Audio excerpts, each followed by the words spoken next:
So, Lucy, what's special about Spoutwood Farm and the Fairie Festival? Can I answer one of those? Sure. Okay. When we think about Spoutwood Farm, I hear the name Spoutwood Farm, and that's special. Yeah. And then there's the place and how that's special. And boy, I mean, we could talk for an hour on that one. Well, that's good one. Spoutwood is special to me because it's gorgeous. It's honest. Mm-hmm. It's not prettied up. It's not gussied up. Mm-hmm. It's an honest old Pennsylvania German place. And they knew what they were doing when they sited things here. Mm-hmm. So it's just a very real place. Done with graciousness. They have a sense of proportion. Mm-hmm.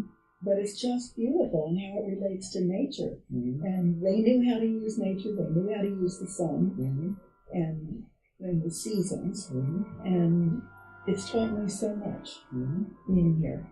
So that's what. And I remember when we came here, we were thinking about moving to a farm, but then we had in mind like Jefferson's Monticello, in the sense that it was what he called a ferme ornée in French, which means a beautiful farm, an ornamented farm. In other words, there's plantings and things that make it beautiful. We already had the beautiful nature here. Yeah. And we've done a lot of good plants. Native plants to plant it in to make it even more beautiful. And all the people that have come and added their energies and some of the things that they've done to the place really made it even more special. So many things have memories. Mm-hmm. They came from someone, they were thought of by someone, they were created here by someone, they're a gift from someone.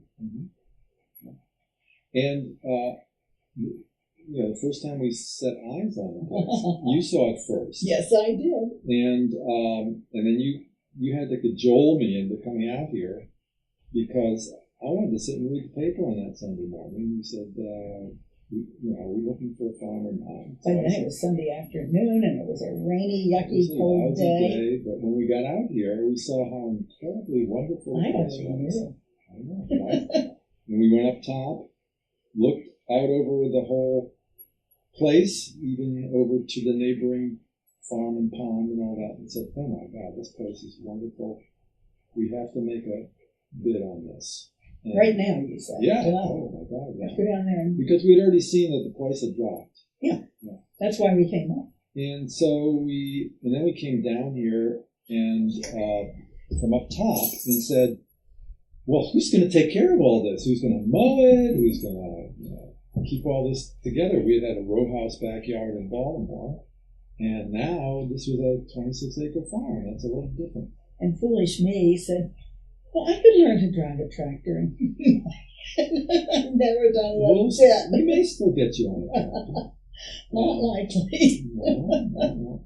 So, the whole idea, and the magic has survived in so many ways, and the magic has been coming along in so many ways. Remember the times that kids have been up from Baltimore, let's say, and remember the time when that group came and this kid came to me and said, hey, I would like to see a frog. Kind of a strange and simple and humble request. And I said, I don't know if we can just produce a frog like that, but let's check it out. And so we went over to the stream under the lane and looked on that stone that was right down there. And for the first time I have ever seen a frog on a stone at that place, and the last time I've ever seen a frog on a stone at that place, there was a frog on the stone. And this kid, he couldn't say a thing. He was just staring there with his mouth wide open, his eyes popping, and there was his frog. I mean, he had seen frogs on television. Yeah. But he had never seen a real one. And Green Man produced it. Yeah. And at that same time, the kid saw a snake that just volunteered itself out in the front field. Mm-hmm. And they had come, thinking that the frontier outside of the city was going to be this wild and woolly place, wild and crazy place with snakes and frogs and tigers, maybe. Yeah, even though they had high heels on and all that kind of thing. That was a different group. Well, almost like these kids did too. But they were expecting to have something very wild and unpredictable, and they got their snake. And the first time that most of these kids petted a snake, and maybe they haven't since, was that time. And that little garter snake looked like a cobra as it got up like this and said, wow. "Here, Gutsy snake. Send me. I'm ready." Gutsy. Yeah. So the magic is there. Is that the class that you took into the woods? And Libby told me later she just thought this is not gonna work. When you said to the mouse, "Sit down and be very quiet. Mm-hmm. Don't make a sound." Mm-hmm. And she thought, these kids cannot possibly sit there and not make a sound. Mm-hmm. And they did. But all of a sudden they did, especially because they had rarely been out sitting in the woods before. Yeah, they did. They sat and they could hear the birds. Mm-hmm. They could hear the traffic up on 216.